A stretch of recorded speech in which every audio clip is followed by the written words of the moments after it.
Welcome to the Parkrun Brief, the weekly parkrun training podcast where I break down what we've published this week on parkruntraining.co.nz and turn it into practical coaching advice you can use this Saturday. Kia ora, I'm Coach Ray. I am a running coach who specialises in coaching beginner and recreational athletes to achieve their sporting as well as their health and fitness goals. For the Sunday Reset article, entitled Stop Guessing, use Sunday to fine-tune your training plan. Most runners don't really follow a training plan. They follow a rough idea, a session here, an easy run there, maybe a harder effort midweek. Some weeks it flows nicely, other weeks it feels like you're constantly reacting, running harder when you feel guilty, backing off when fatigue bites. That's not unusual. Life, work, weather, and energy levels all shift during the week. But the runners who keep progressing aren't the ones who perfectly execute every session. They are the ones who regularly step back and adjust their plan so it continues to make sense. Sunday is the perfect time to do that. Not with complicated spreadsheets or deep analysis, just a calm 5-minute check-in that replaces guessing with small, smart adjustments. Start with how the week actually felt. Before you look ahead, glance backwards. Not at every split or kilometre, but at the overall rhythm of the week. Ask yourself a simple question. Did the week feel smooth, rushed, or heavy? Smooth weeks usually mean the balance between effort and recovery was about right. Rushed weeks often happen when life squeezes training into tight spaces. Heavy weeks tend to signal fatigue building faster than recovery. None of these are failures, they're just information. Look for one pattern, not 10 problems. It's easy to start listing everything you could change. Maybe you started parkrun too fast. Maybe your legs felt tired midweek. Maybe sleep wasn't great. But improvement really comes from fixing everything at once. Instead, look for one clear pattern. For example, easy runs drifting too fast. Hard sessions too close together. Recovery squeezed out of the schedule. Training competing with a busy work week. Once you spot a pattern, the adjustment usually becomes obvious. Adjust the plan to fit the runner you are this week. A training plan should guide you, not trap you. The version of you starting Monday might be slightly different from the one who wrote the plan a few weeks ago. Energy levels change, work schedules shift, fitness evolves. So instead of forcing the plan, ask, what small tweak would I make next week flow better? That might mean slowing your easy runs, moving a harder session one day later, keeping Friday lighter before parkrun, adding a short recovery jog instead of intensity. These tweaks don't derail progress, they support it. Protect the structure that matters most. While adjustments are useful, the bigger structure of your week should stay steady.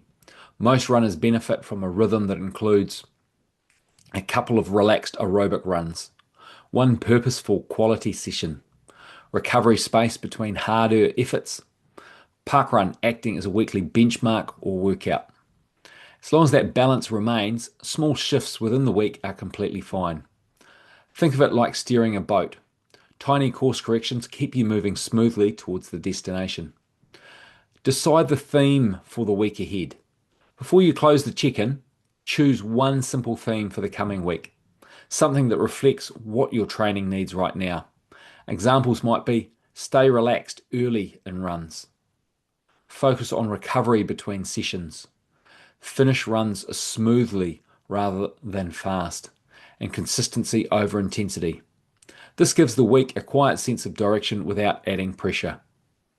Replace guessing with awareness. When runners don't pause to reflect, training decisions become emotional.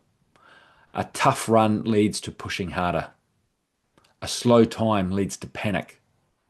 A good result leads to overconfidence. Sunday helps you step outside that cycle. 5 calm minutes of reflection can turn a reactive week into a thoughtful one. No guessing, just small adjustments guided by experience, because the goal of training isn't to follow a perfect plan. It's to keep moving forward steadily, intelligently, and week after week. The Saturday Spark was titled The Warm-Up Routine Every Park Runner Should Steal. If there's one simple habit that can instantly improve how your parkrun feels, it's this. Arrive with a structured warm-up.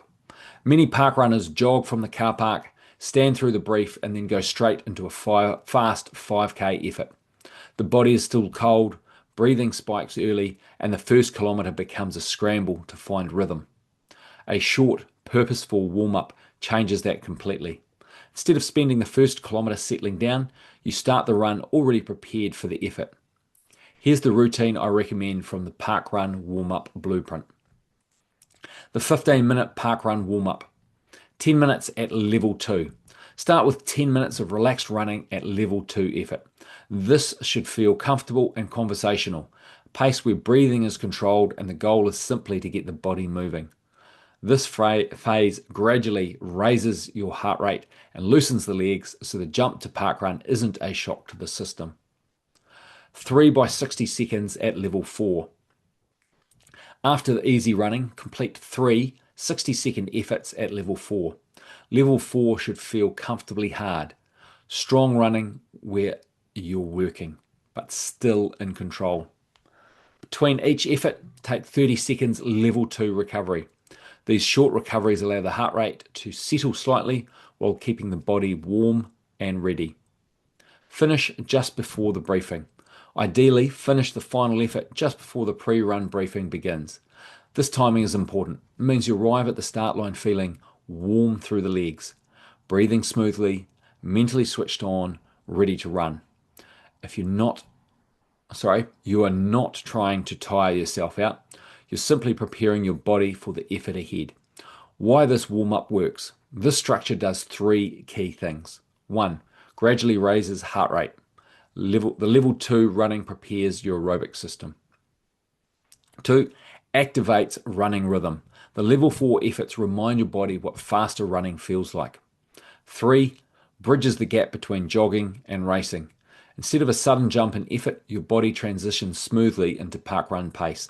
The result is a first kilometre that feels controlled instead of chaotic. Saturday Spark takeaway.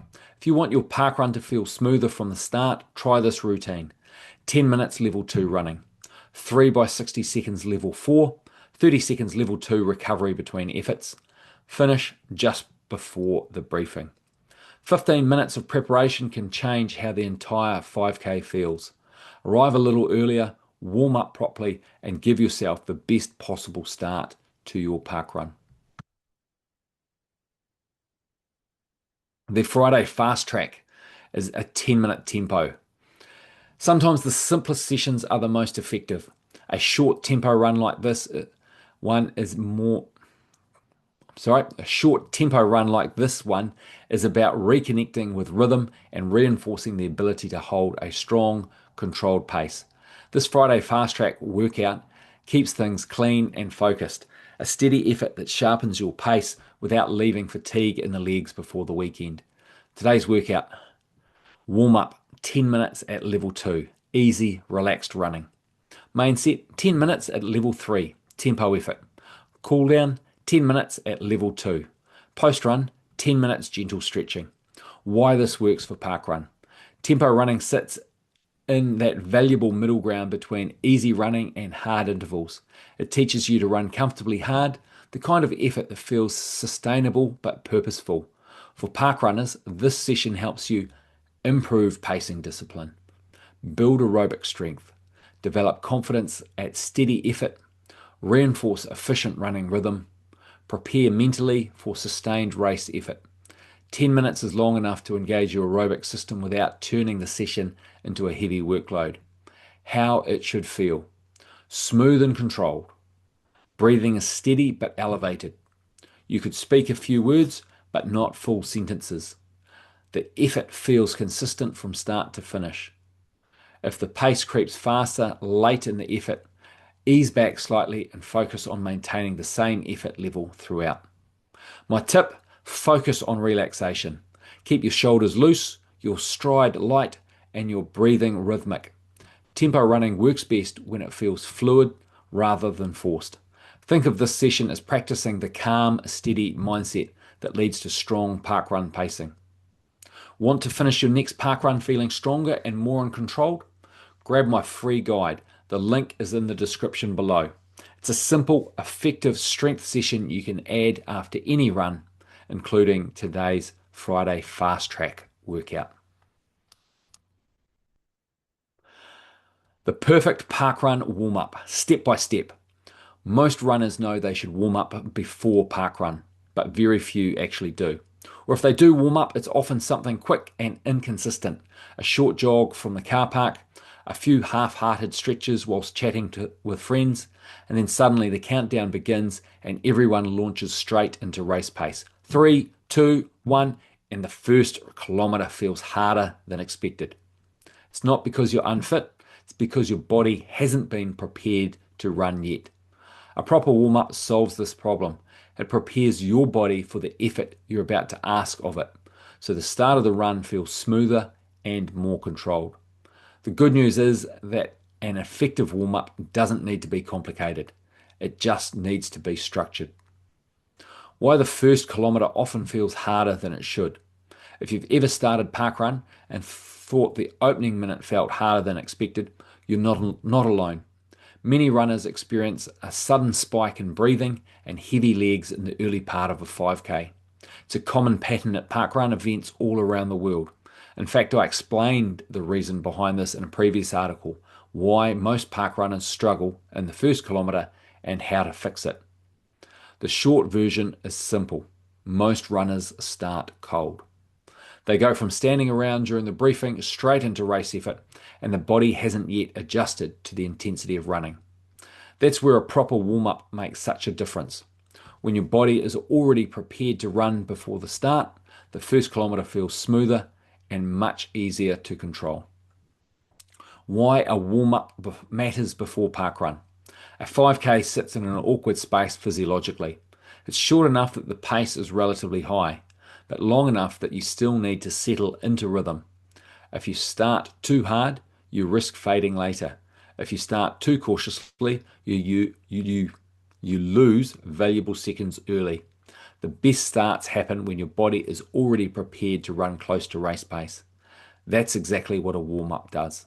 It gradually raises your core temperature, increases blood flow to working muscles, and activates your nervous system so race effort doesn't feel like a shock when the run begins. Without that preparation, the first kilometre often feels chaotic. With it, the run feels controlled from the start. The parkrun warm-up I recommend. Over the years, I've coached thousands of recreational runners preparing for parkrun and other 5K events. Through plenty of experimentation, I've found the simplest routines usually work the best. Here's the structure I recommend. 10 minutes level 2, then 3 by 60 seconds level 4, with 30 seconds level 2 rest interval. Finish just before the race briefing and use the briefing time to perform a few light leg swings. The entire routine takes about 15 minutes, but those 15 minutes can completely change how the start of your run feels. Step 1, 10 minutes at level 2. The warm-up begins with a relaxed run at level 2. This should feel comfortable and conversational. You should be able to talk in short sentences without difficulty. The goal isn't to generate fatigue, it's simply to raise your core temperature and prepare your aerobic system. Many runners cut this section too short. 5 minutes isn't enough. 10 minutes gives your body time to gradually transition from rest to running. By the end of this section, you should feel lightly warm but still relaxed.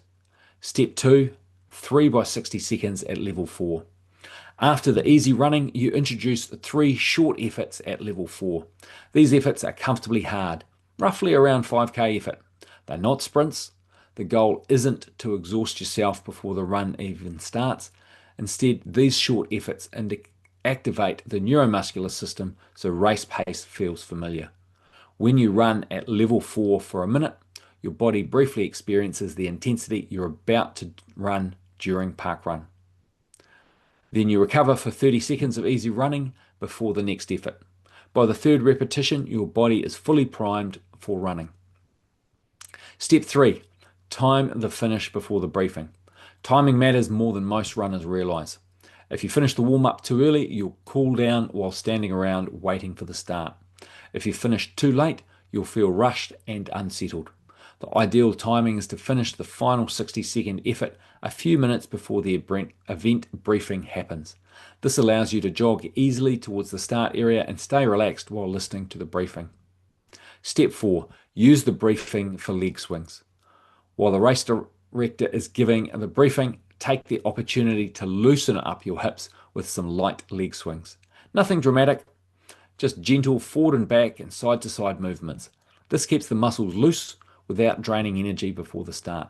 By the time everyone moves towards the start line, you should feel warm, light, ready to run. Not stiff, not cold, not rushed. What runners notice when they use this routine? Runners who start using this warm up consistently usually notice a difference immediately.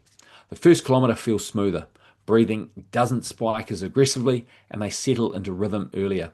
Instead of feeling like the run begins suddenly, they feel like a continuation of the warm up. That's exactly what you want, because the rhythm is everything in a 5K. Once rhythm is established, maintaining pace becomes much easier. The biggest warm-up mistake, most runners do start warming up properly. When runners do start warming up properly, there's one mistake that appears surprisingly often. They turn the warm-up into a workout. A warm-up should not leave you tired. Its purpose is simply to prepare the body for performance. The routine above strikes a good balance. Raises the system well enough to perform well, but not enough to create fatigue.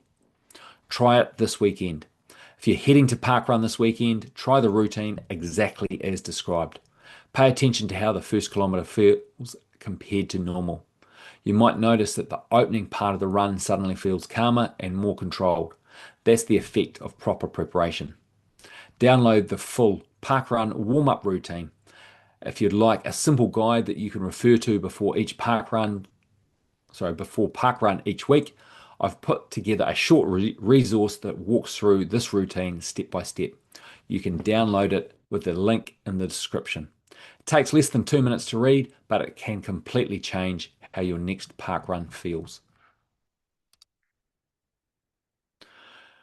Use foam rolling to relieve tight muscles. Why this tip matters. Tight muscles are one of the most common reasons runners feel flat, heavy, or uncomfortable at parkrun. Even when fitness is good, stiffness through the calves, quads, or glutes can limit stride efficiency and make running feel harder than it should. That's where foam rolling comes in. A few minutes of targeted rolling each week can help relieve muscle tension, improve movement, and leave you feeling smoother and more prepared for your Saturday run.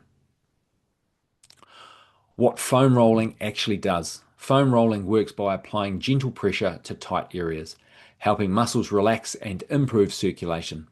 Think of it as a simple self-maintenance tool rather than a magic fix. Benefits can include reduced muscle tightness, improved mobility, better recovery between runs, easier stride movement, less post-run stiffness. The goal isn't pain, it's release. Key areas for runners to focus on. You don't need to roll everything. Start with the areas that do the most work when running. Calves help reduce tightness and improve ankle movement. Quads support smoother knee action. Hamstrings encourage better stride flow. Glutes help maintain hip stability. Outer hips/IT band area. Focus on surrounding muscles rather than rolling directly on the band itself. Spend 30 to 60 seconds per area, breathing slowly and relaxing into the pressure. When to foam roll. Keep it simple and consistent. After easy runs or workouts. In the evening before parkrun. On recovery days. As part of a short mobility routine. Avoid intense rolling immediately before a hard effort. The goal is to feel loose, not fatigued. How to know you're doing it right. Good foam rolling should feel slightly uncomfortable but manageable. Controlled and slow. Relaxed, not rushed. If you're grimacing or bracing hard, ease off. More pressure is not better. Why this helps your park run. Regular foam rolling can improve running economy, reduce heavy leg feeling, help maintain good form late in the run, support recovery between Saturdays, make running feel smoother overall. Small recovery habits often create big long-term gains. Final takeaway, foam rolling doesn't need to be complicated or time-consuming. Just a few minutes focused on key areas can relieve tight muscles and help you move more freely. Treat it as part of your running toolkit and give your body the chance to feel ready when parkrun day arrives. Last week's parkrun progress report was calm, controlled and fast. Willem Young's 17:55 a Pegasus parkrun progress report. This week's parkrun progress report looks at a superb run from Willem Young at Pegasus Parkrun in Canterbury, where he ran a personal best of 17:55 and finished as the first male finisher. Pegasus Parkrun is a fast course when the conditions cooperate, but fast courses alone don't produce performances like this. What stands out in Willem's run isn't just the finishing time, it's the precision of the pacing. The splits. Willem's kilometre splits were 3:35, 3:36, 3:35, 3:37, 3:40. That's a spread of just 5 seconds across the entire run. For context, many experienced runners see pacing variations of 10 to 20 seconds across a 5K. Willem kept every kilometre within a tight band, which is one of the clearest indicators of a well-executed race. Even pacing done right. This performance is a near-perfect example of even pacing. The first 3 kilometres sit almost exactly on the same pace, which shows excellent judgment of effort. The slight drift in the final kilometre is completely normal and in fact expected, as fatigue begins to accumulate late in the 5K. Importantly, this wasn't a dramatic fade. It was a small, natural slowdown that still kept the overall performance highly consistent. Runs like this rarely happen by accident. They come from an understanding how to distribute effort across the full distance. Experience beyond his years. Although Willem is still a junior, he already has 89 parkruns to his name, 53 of those with Pegasus. That's a huge amount of race experience. You can see that familiarity in the way he approached the run. There's no overexcitement in the opening kilometre and no dramatic fade late in the race. Instead, he settles quickly into rhythm and holds it. That kind of composition often takes runners years to develop. Heart rate progression.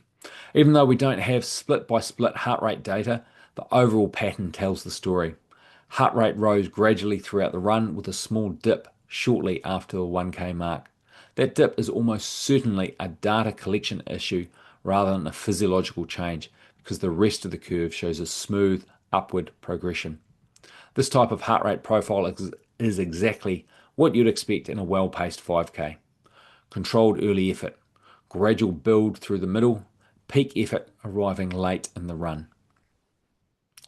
Cadence consistency. Willem's cadence averaged around 158 to 164 strides per minute, staying stable across the entire run.